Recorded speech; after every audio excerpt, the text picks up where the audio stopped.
Well, we have a lot of customers, and a couple of them called and said, "What's the facility fee all about?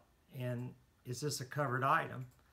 And so we started to make some phone calls, and I visited with Annie, who has experienced some of the facility fees because she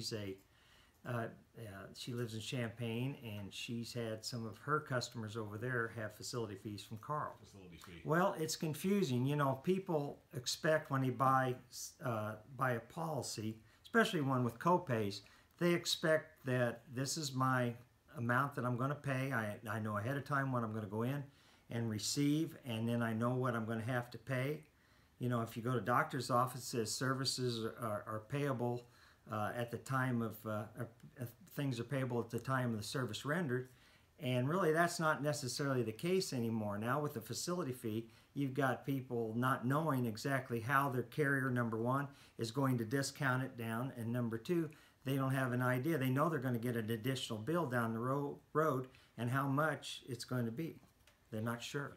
Well, you know, at first I didn't think Medicare was going to be involved in this.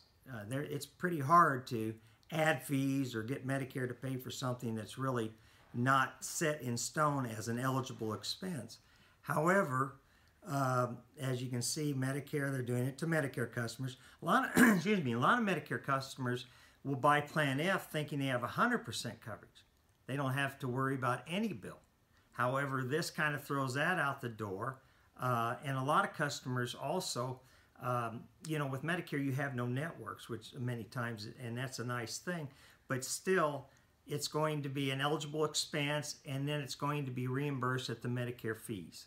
So the Medicare customers are as they go into this, we get occasional calls now as they're learning that all of a sudden we've got more fees and that we're paying more than what we expect.